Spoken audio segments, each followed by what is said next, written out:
आज हम लोग पढ़ेंगे डायमेंशंस, यूनिट एंड मेजरमेंट का पार्ट नंबर 2। ये डायमेंशंस इंपॉर्टेंट है, नीट में एक क्वेश्चन आते हैं, बोर्ड में भी 1 मार्क्स के क्वेश्चन आते हैं, मतलब नीट में 1 क्वेश्चन आते हैं 4 मार्क्स के। The dimension of a physical quantity are the power to reach the fundamental unit of mass. मतलब डायमेंशंस फिजिकल क्वांटिटी के वो पार्ट होते हैं जो कि पावर होते हैं फंडामेंटल क्वांटिटी के। Mass, length, time have to be raise in the order to obtain its unit. इसका मतलब क्या हुआ, डायमेंशंस फंडामेंटल के पावर होते हैं। तो फंडामेंटल यूनिट हम लोग जानते हैं 7 टाइप के होते हैं। तो सबसे पहले फंडामेंटल यूनिट के हम लोग डायमेंशन सीख लें। लेंथ का डायमेंशन जो होता है वो एल होता है, कैपिटल एल से डिनोट करते हैं। मतलब जहां भी डिस्टेंस, डिस्प्लेसमेंट की बात करें, रेडियस की बात करें, वहां पर लेंथ लेंगे, लेंथ का डायमेंशन एल। मास जो होता है, मास का डायमेंशन होता है कैपिटल एम। ये बड़े वाले ब्रैकेट में घेरने का मतलब है कि ये सिंबल है डायमेंशंस का, ये समझ लीजिए। टाइम का जो डायमेंशन होता है वो होता है कैपिटल टी। टेम्परेचर का जो डायमेंशन होता है वो होता है के, कैपिटल के। करंट का जो डायमेंशन होता है वो या तो आई लेते हैं या ए लेते हैं, ठीक है। किसी किसी बुक में आई भी कहा गया है, किसी किसी बुक में ए भी कहा गया है, तो हम लोग दोनों लेंगे, ठीक है। इतना आप लोग राइट डाउन कीजिए, उसके बाद हम लोग डायमेंशंस निकालना सीखते हैं कि डायमेंशन कैसे निकाला जाता है।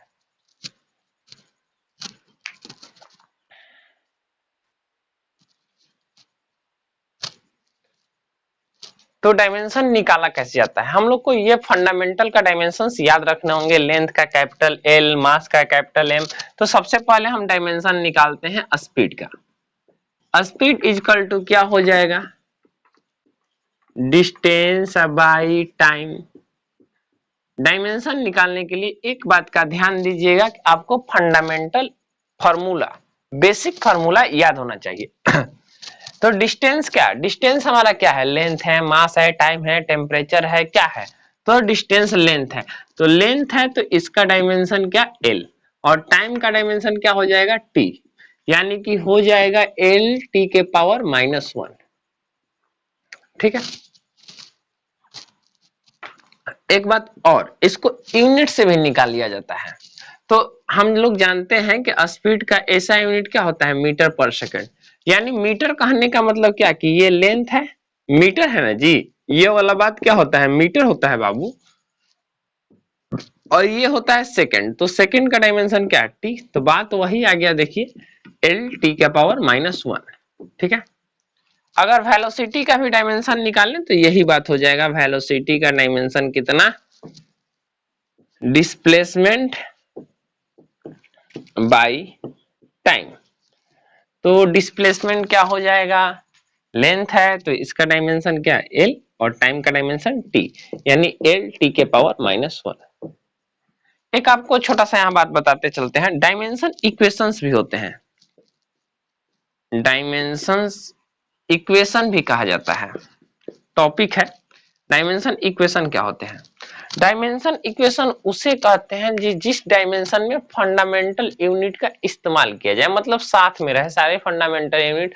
अगर हम ऐसे लिख दें, मास, लेंथ, टाइम अगर साथ में रहे, ये तीनों फंडामेंटल क्वांटिटी, तो इसे हम लोग डायमेंशन इक्वेशन कहेंगे।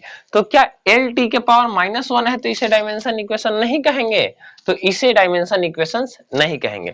अगर एम एल टी के पावर -1 है तो इसमें एम डालना है, तो एम यहाँ नहीं है, तो एम नहीं है इसका मतलब क्या, एम के पावर 0 लिख लीजिए, एम के पावर 0, एल और टी के पावर -1।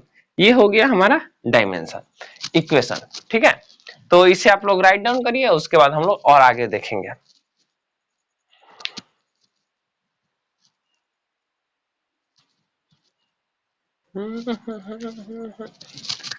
एक्सेलरेशन, एक्सेलरेशन क्या होता है, एक्सेलरेशन का बेसिक फार्मूला होता है सर वेलोसिटी बाई टाइम। इसमें किसी को कोई तकलीफ तो नहीं है। एक्सेलरेशन मतलब वेलोसिटी बाई टाइम, तो वेलोसिटी का डायमेंशन एल टी के पावर -1, बोलिए इसमें कोई तकलीफ। और टाइम का डायमेंशन टी, यानी क्या हो जाएगा, एल टी के पावर -2, ये वेलोसिटी का डायमेंशन हुआ। तो आप हम लोग सीख जाते हैं यहाँ पर डायमेंशन इक्वेशन लिखने के लिए। कहिए सर सीख गए डायमेंशन इक्वेशन, इसमें m नहीं है तो नहीं है, m नहीं है तो हम डाल देते हैं m के पावर 0 l t के पावर -2। ठीक है, ये वेलोसिटी के डायमेंशन इक्वेशन हो गया। अगर हम लोग फोर्स का डायमेंशन निकालते हैं तो फोर्स इक्वल टू क्या हो जाएगा, force equal to mass into acceleration. हम लोग जानते हैं न्यूटन सेकंड लॉ, तो मास का डायमेंशन m और एक्सेलरेशन का डायमेंशन क्या है, l t के पावर -2। यही वाला बात ना, देखिए लिख दिया है एल टी के पावर -2, तो ये हो गया हमारा फोर्स का डायमेंशन। आगे प्रेशर का डायमेंशन, प्रेशर इक्वल टू क्या होता है, force upon area, A for area. तो फोर्स का m l t के पावर -2 और एरिया क्या l स्क्वायर। तो ये क्या हो जाएगा बाबू, m l स्क्वायर ऊपर जाएगा यानी कि l के पावर -1 और t के पावर -2। अगर हम लोग वर्क का बात करें, वर्क चलिए, अगर हम लोग वर्क का बात करते हैं तो वर्क का बेसिक फॉर्मूला क्या होता है, बोलिए सही समझे आप लोग। वर्क का बेसिक फॉर्मूला होता है फोर्स इनटू डिस्प्लेसमेंट।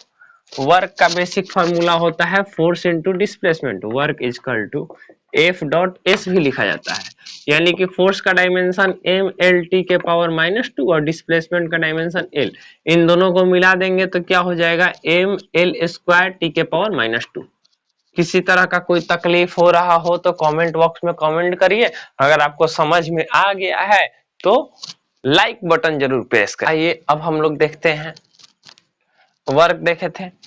अच्छा, चार्ज का डायमेंशन क्या होगा, चार्ज क्या होगा, डायमेंशन ऑफ चार्ज।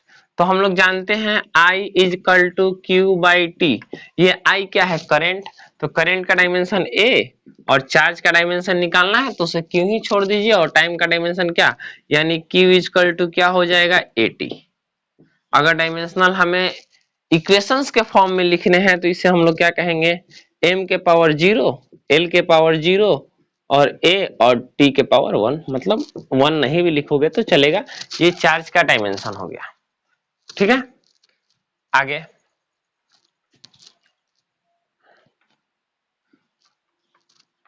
वोल्टेज का डायमेंशन क्या होगा, वोल्टेज मतलब v, नॉट a, यहाँ v का मतलब वेलोसिटी नहीं है। ठीक है, तो वोल्टेज का डायमेंशन क्या हो जाएगा, voltage work by charge. v equal to work upon charge होता है, work done per unit charge, यानी कि v equal to work done का फार्मूला क्या, एम एल स्क्वायर टी के पावर -2। वर्क का देखिए शायद, अच्छा इससे पीछे वाले में बताए थे, एम एल स्क्वायर टी के पावर -2 और चार्ज का क्या हो जाएगा बाबू, ए टी। तो v इक्वल टू मतलब v मतलब क्या, बार बार बोल रहे हैं वोल्ट है, नॉट ए वोल्टेज। तो एम एल स्क्वायर टी के पावर -3 ए के पावर -1। आगे रेसिस्टेंस का क्या हो जाएगा, रेसिस्टेंस,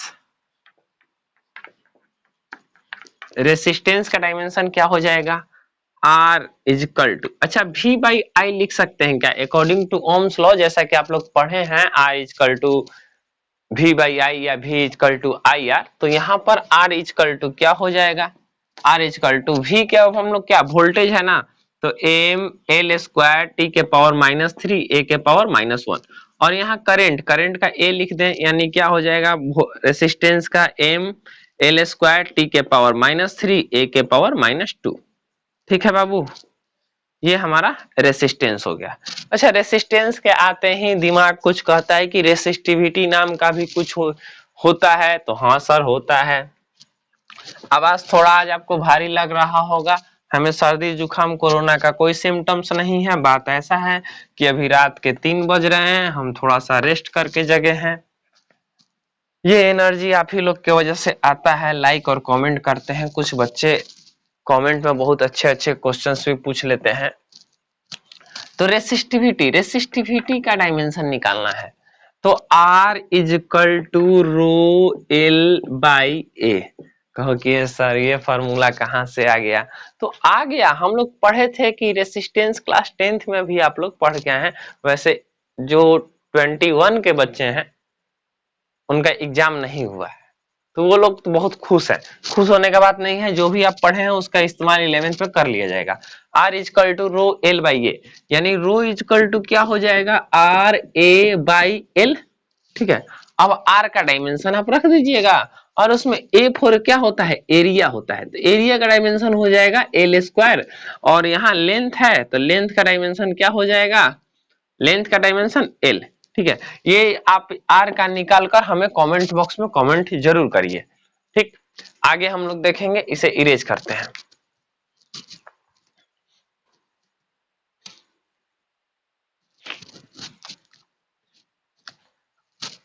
डायमेंशंस को लेकर कुछ बातें हैं जो हम आपको बता देते हैं, एक कंसेप्ट है।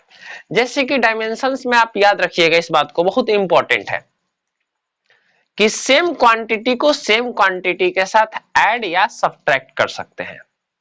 मतलब बात नहीं समझ में आया, लेंथ में लेंथ को ही ऐड कर सकते हैं या सब्ट्रैक्ट कर सकते हैं, लेंथ में मास को ऐड नहीं कर सकते हैं। ठीक, ऐसा कभी होता भी नहीं है कि हमने 4 kg भिंडी और 2 मीटर रॉड लेकर आया है साथ में, एक ही साथ, ऐसा नहीं होता है। और लेकिन अलग क्वांटिटी को अलग क्वांटिटी के साथ डिवाइड और मल्टीप्लाई कर सकते हैं। एक क्वेश्चन है, नीट में भी क्वेश्चन पूछा गया है, बहुत सारे एग्जाम में भी आया है और एनसीईआरटी में भी दिया है। आइए, P plus A by V square into V minus B equal to R T, कुछ ऐसा है। ठीक है, हमें P4 प्रेशर दिया है, क्वेश्चन ही है, P4 प्रेशर दिया है और V4 हमारा वॉल्यूम है, V4 वॉल्यूम है। हमें बताना है कि डायमेंशंस ऑफ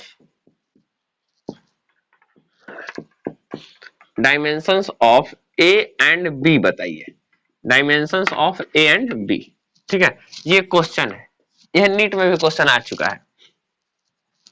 अब सबसे पहले हम लोग देखेंगे कि अगर ये प्रेशर है तो अभी बात बताएं कि प्रेशर में प्रेशर को ही ऐड कर सकते हैं, लेंथ में लेंथ को ही ऐड कर सकते हैं, वॉल्यूम में वॉल्यूम को ही ऐड कर सकते हैं या सब्सट्रैक्ट कर सकते हैं। तो यहां पर देखिए, यहां पर क्या है, V माइनस बी, तो यानी ये अगर वॉल्यूम है तो B हमारा क्या होना चाहिए, वॉल्यूम में वॉल्यूम को ही क्या ऐड या सब्सट्रैक्ट कर सकते हैं, तो ये हमारा क्या होना चाहिए, वॉल्यूम होना चाहिए।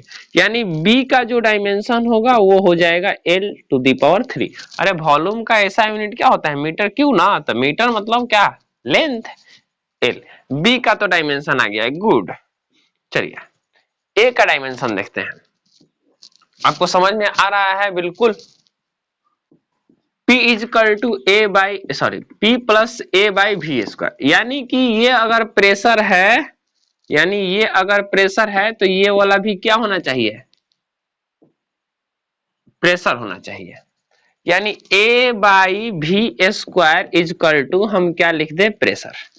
प्रेशर का डायमेंशन जानते हैं क्या होता है, प्रेशर का डायमेंशन mLT के पावर -2 L स्क्वायर ऊपर जाता है, यानी कि A इजकल टू प्रेशर होता है mL के पावर -1 T के पावर -2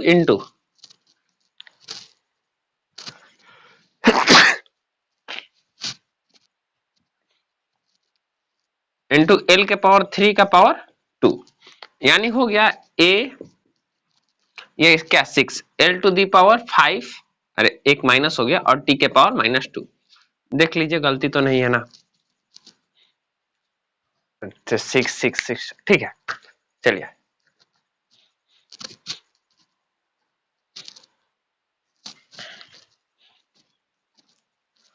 आइए और डायमेंशन देखते हैं। जैसे हम लोग जानते हैं question F equal to G m1 m2 by R square, यहाँ पर G कहने का मतलब क्या है, यूनिवर्सल ग्रेविटेशनल कांस्टेंट। ये फॉर्मूला आप लोग पढ़े होंगे न्यूटन्स ग्रेविटेशनल लॉ में, ये क्लास 9th में पढ़ना था ग्रेविटेशन में। तो F equal to G m1 m2 by R square, तो हमें निकालना है डायमेंशन ऑफ G, बताइए dimension of G, capital G। ठीक है, बता देंगे, तो क्या करेंगे, ये हमारा सॉल्यूशन है। G equal to F R square by m1 m2, यानी कि f के जगह पर हम वैल्यू रख सकते हैं क्या डायमेंशंस का। तो f होता है f, ये सब डायमेंशंस कुछ इंपॉर्टेंट टर्म है, फोर्स का, वेलोसिटी का, डिस्प्लेसमेंट का, एक्सेलरेशन का, ये सब आप याद रखिए। फोर्स क्या हो जाएगा mlt के पावर -2। r मतलब क्या है डिस्टेंस ही होता है ना, तो r का डिस्टेंस होता है तो क्या हो जाएगा l स्क्वायर, और ये मास m1 मास और m2 मास, तो नीचे क्या हो जाएगा बाबू m स्क्वायर, मतलब m इंटू m। अब बोलिए कि यहाँ पर सर मास m1 है तो इसका डायमेंशन अलग होगा और मास m2 है तो इसका डायमेंशन अलग होगा, नहीं होगा। अब भिंडी खरीदने गए तो उसका अलग, अगर आटा खरीदने गए तो उसका अलग के जी, ऐसा नहीं होता है। तो ये क्या ऊपर चला जाएगा m के पावर -1, l के पावर 3 और t के पावर -2।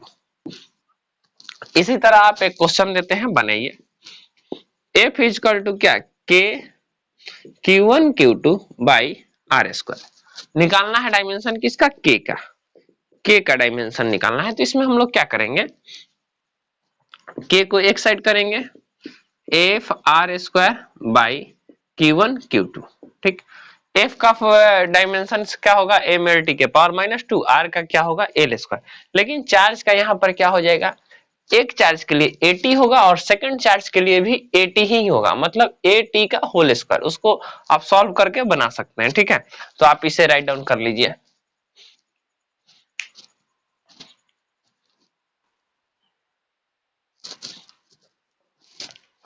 डायमेंशन, एंगल का डायमेंशन क्या होगा, तो एक होता है एंगल का डायमेंशन लेस क्वांटिटी। एंगल का डायमेंशन क्या होगा, एंगल, ठीक। तो एंगल थीटा इजकल टू हम लोग जानते हैं आर्क बाई रेडियस। आर्क का मतलब क्या डिस्टेंस s और रेडियस का मतलब क्या r। ये तो मीटर, मतलब इसका ऐसा यूनिट क्या हो जाएगा मीटर, और इसका ऐसा यूनिट क्या हो जाएगा छोटू मीटर। ये मीटर मीटर कैंसिल हो जाएगा, मामला फंस गया। यानी कि जो एंगल होता है उसका डायमेंशन कुछ नहीं होता है, उसका यूनिट होता है रेडियन, जैसा कि हम लास्ट लेक्चर में आपको बताए थे। तो नहीं होता है तो m के पावर 0, l के पावर 0 और t के पावर 0, ये हम इस फॉर्म में लिख देंगे, इसको डायमेंशन इक्वेशन का फॉर्म में, ठीक। आप इतना बात हो गया, तो अब हम लोग पढ़ते हैं यूजेज ऑफ डायमेंशंस। ये जो टॉपिक है यूजेज ऑफ डायमेंशंस, ये बहुत ही इंपॉर्टेंट टॉपिक है, नीट और आईआईटी दोनों में इससे क्वेश्चंस आते हैं। तो टॉपिक डालिएगा, साथ में नोट्स आप लोग बनाते हुए चलिए। जल्द ही आप लोग को वेबसाइट पर, टेलीग्राम चैनल पर, हमारा टेलीग्राम चैनल ज्वाइन कीजिए, वहां आपको नोट्स उपलब्ध हो जाएंगे।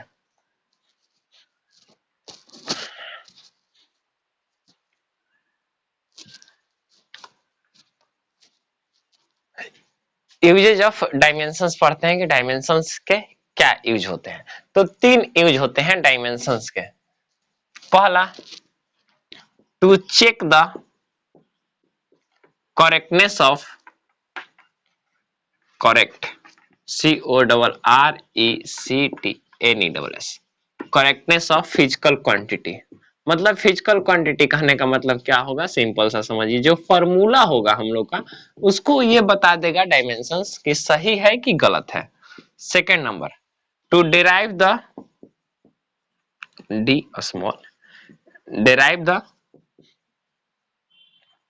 रिलेशन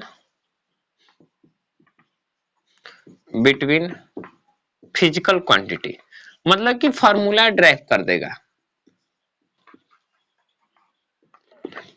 सारा फार्मूला ये डिराइव कर देगा। अभी बात देखेंगे, जब सारा फार्मूला यहीं से डिराइव हो जाता है तो फिजिक्स को आगे बढ़ने की आवश्यकता क्या हो गई, यहीं पर फिजिक्स खत्म हो जाता है, ठीक। और तीसरा, to convert one unit to another unit with the help of dimensional analysis, another unit. चलिए इतना बात आप समझ गए होंगे, ठीक है।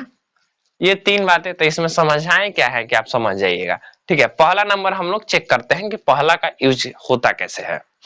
इरेज कर दें ये 2 और 3, आप इसको स्क्रीनशॉट ले लीजिएगा, या नोट्स बना रहे हैं तो नोट्स बना लीजिएगा। देखो बाबू, ये होता क्या है,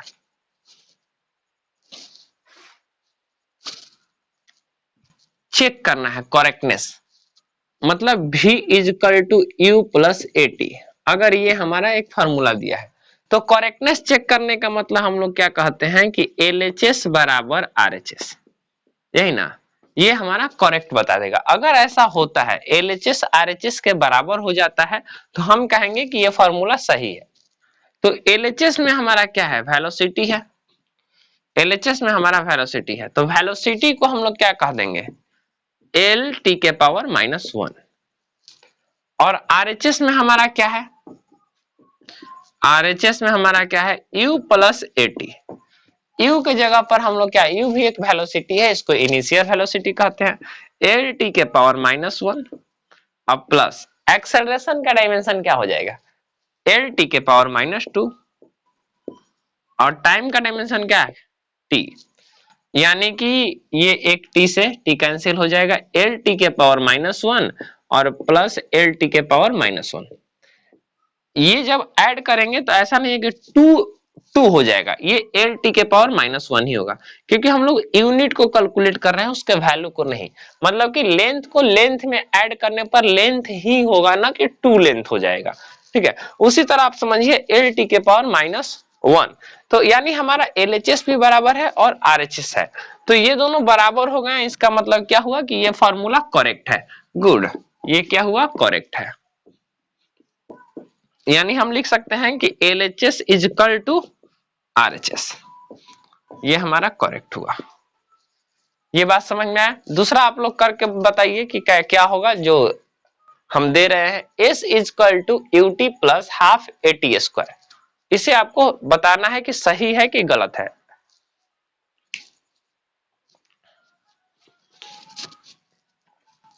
बताना है S is equal to UT plus half AT square. LHS आप लीजिएगा, LHS में S है, S यहाँ क्या होता है, डिस्टेंस होता है, तो डिस्टेंस का क्या हो जाता है, डायमेंशन L हो जाता है। S is equal to UT plus half AT square. LHS लेके चलेंगे, LHS का क्या हो जाएगा, L, और RHS क्या हो जाएगा,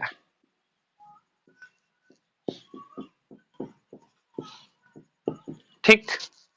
अब RHS को लेते हैं, तो U क्या है, इनिशियल वेलोसिटी L t के पावर -1, और ये T क्या है, टाइम। गुड, कोई तकलीफ ना सर, तकलीफ नहीं है, आप पढ़ा दीजिएगा और तकलीफ हो जाए। देखिए तो, अच्छा ये t के पावर -1 t ये कैंसिल, L t के पावर -2 और t स्क्वायर कैंसिल, यानी क्या हो जाएगा, L प्लस 1/2 L। डायमेंशन में एक बात को ध्यान रखिएगा, अब यहाँ पर डायमेंशन अपना रूप दिखाना शुरू किया। जो कांस्टेंट टर्म होता है डायमेंशन, उसको कहता है कि तुम हमारे घर से बाहर हो, तुमसे हमको कोई मतलब नहीं है, यानी कांस्टेंट टर्म को लेकर नहीं चलता है। जितने भी कांस्टेंट वैल्यू आते हैं, एंगल्स आते हैं, उसको वो छोड़ देता है।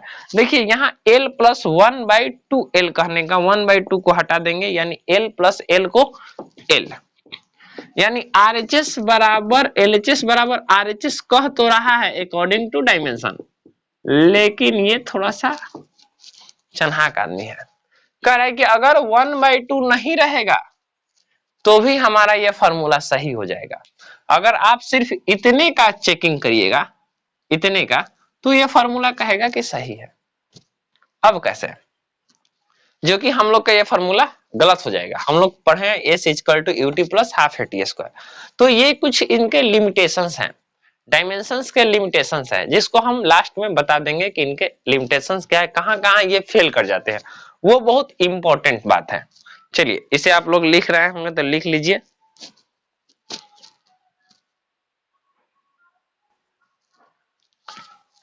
चलिए, थोड़ा सा अब आपको डिस्टरबेंस होगा, गाना उना बजेगा, सुबह के 4:30 हो गए हैं, लोग जगना शुरू कर दिए हैं। To derive the relation between physical quantity, physical quantity को डिराइव करना है with the help of dimension. तो आपको एक बात बता दें, ये बहुत बहुत बहुत इंपॉर्टेंट है, बहुत ज्यादा, और आप एकदम आराम से समझिएगा। इसका खासियत पता है क्या है, इसका मतलब ही कुछ नहीं होता है, मतलब इसका कोई निकालने का चेकिंग ही नहीं है, हम लोग इसको एग्जाम्पल से ही सीख सकते हैं। अब कहे सर ये गजब बात है, आप इसका कोई तरीका नहीं बता रहे हैं, सीधे क्वेश्चन बता रहे हैं। तो नहीं, ऐसे नहीं है ही नहीं। इसको जब सीखा जाता है तो एग्जाम्पल से ही सीखा जाता है। तो सबसे पहला नंबर क्वेश्चन, सपोज हमारे पास एक पेंडुलम है। पेंडुलम बात समझ में रहे हैं? ये लटकने वाला, लटकल है, हिला रहे हैं। इस पेंडुलम का लेंथ क्या है? एल। पेंडुलम के जो स्ट्रिंग है उसका लेंथ एल है, और ये बॉब है, उसका मास जो है एम है, और इस पर लगने वाला ग्रेविटी जो ग्रेविटेशनल एक्सेलरेशन है वो जी है। बताना है इसका टाइम पीरियड। टाइम पीरियड का मतलब क्या हुआ कि ये यहां से गया और आया, उसका time period. Length of the string समझ में आया, एल। मास जो हुआ वो स्मॉल एम, और ये जी। अब इसमें हम लोग करेंगे क्या? सबसे पहले आप यहां देखिए, समझिए, इस बात को हम लिख देंगे। क्वेश्चन जो बोले हैं, निकालना है टाइम पीरियड, यानी time period is directly proportional to, जो निकालना हो, ध्यान दीजिएगा, जो निकालना हो और जिसके टर्म में निकालना हो। मतलब टाइम पीरियड कह रहा है कि किस किस पर डिपेंड करेगा, लेंथ, मास और जी पर। तो इसको हमेशा डायरेक्टली प्रोपोर्शनल लिखेंगे, एल, एम और जी। ठीक। इतना करने के बाद जब ये कांस्टेंट, जब ये प्रोपोर्शनल जाएगा तो एक कांस्टेंट आ जाएगा के। के जब कांस्टेंट आ गया तो क्या हो जाएगा? एल, एम और जी। अपने मन से हम यहां पर मान लेते हैं एक्स, वाई और जेड। ठीक है, एक्स, वाई और जेड। एक्स, वाई और जेड मानने के बाद हम सबका जो भी इस के को छोड़कर, ठीक है, ये कांस्टेंट टर्म है, ये बाद में पता चलेगा जब इस फॉर्मूले को फिजिक्स के चैप्टर में डिराइव किया जाएगा तो ये के का वैल्यू क्या होगा। यहां सबका हम डायमेंशन लिखते हैं, एलएचएस का भी और आरएचएस का भी। तो बाबू जब एलएचएस का लिखेंगे तो एम के पावर 0, एल के पावर 0 और टी। ठीक, के को तो छोड़ देंगे वहीं पर। एल का क्या हो जाएगा? डायमेंशन एल ही होगा। एम का डायमेंशन क्या हो जाएगा? एम मतलब मास, और जी मतलब क्या? ग्रेविटेशनल एक्सेलरेशन, ये अर्थ वाला, यानी क्या? एक्सेलरेशन। तो एक्सेलरेशन का डायमेंशन क्या हो जाएगा? एल टी के पावर -2 जेड। ठीक है, तो एम 0, एल 0, टी, इसको ऐसे लिख दे क्या? L to the power X plus Z. अरे ना समझ में आया, चलो एक स्टेप और, L to the power X, M to the power Y, L to the power Z और T to the power -2 Z. यानी इस दोनों एल को एक साथ लिख देते हैं, L to the power X plus Z, M to the power Y और T to the power -2 Z. अब समझ में आया, मुस्कुराइए। ठीक, अब यहां पर principle of homogeneity, principle of homogeneity. अब ये क्या होता है? अरे होता कुछ नहीं है छोटू, बात ऐसा है कि हम लोग पहले से जानते हैं, बस ये बात नहीं जानते हैं कि अच्छा इसी बात को प्रिंसिपल ऑफ होमोजेनिटी कहते हैं। तो जैसे कि हम जानते हैं, हम नहीं आप जानते हैं, x के पावर 0 इजकल टू एक्स के पावर y। इसका मतलब क्या हुआ कि y इजकल टू 0 या 0 इजकल टू y।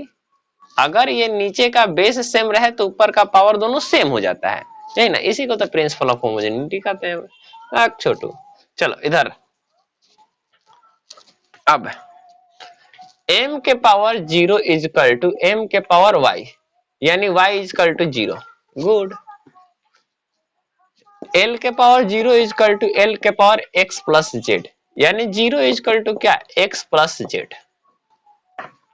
आपको जल्द ही कैलकुलस और मैथमेटिकल टूल्स पढ़ा दिया जाएगा, क्योंकि बिना उसके फिजिक्स चलना बहुत मुश्किल है। इतना आप कर लिए। थर्ड वाला, t इजकल टू t के पावर 1 इजकल टू t के पावर -2 जेड, यानी z इजकल टू कितना? -1/2। ये z का वैल्यू यहां पुट कर दीजिए। तो क्या हो जाएगा 0 इजकल टू x माइनस 1/2, यानी x इजकल टू क्या 1/2। हमारे पास तीनों का वैल्यू आ गया, मतलब x का, y का और z का। हम क्या करेंगे, इसमें पुट कर देंगे, हम नहीं आप, हम लोग पुट कर देंगे। तो क्या हो जाएगा, जब इस वाले में पुट कर देंगे, इस वाले में पुट करके दिखाते हैं क्या होगा। आप इसे राइट डाउन कर लीजिए, स्क्रीनशॉट ले लीजिए, आप ही का राज है, जो करना है कीजिए। इरेज करते हैं छोटू।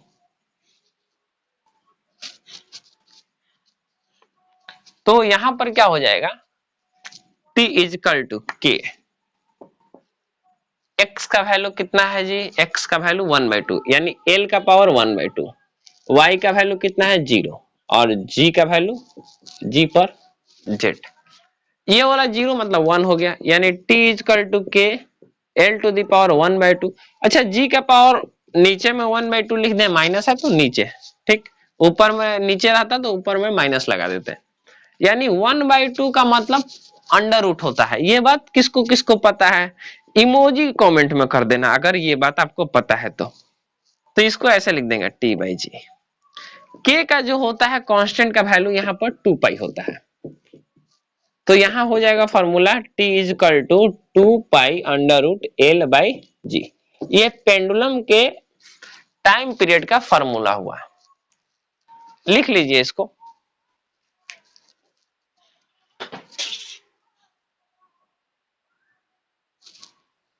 आपके स्क्रीन पर एक क्वेश्चन दिखाई दे रहा होगा, इसमें बताना है एबीसी का वैल्यू।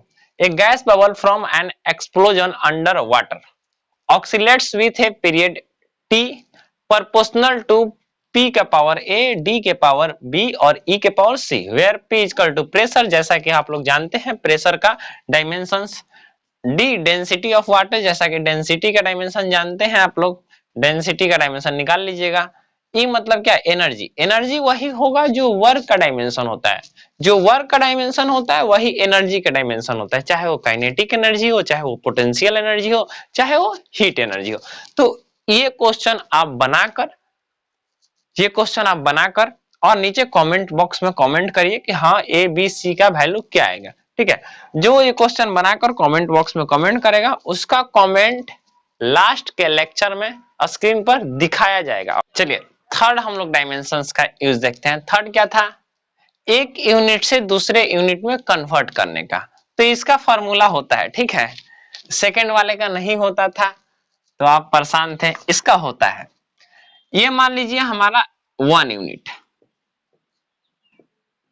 डिराइव कर रहे हैं इस फॉर्मूले को, 1 यूनिट, तो x is equal to number n1 into e1, ठीक है। नंबर कुछ है, मान लो 5 kg है और e1 क्या है हमारा, नंबर है 5 और e1 है kg, तो 5 kg, ठीक।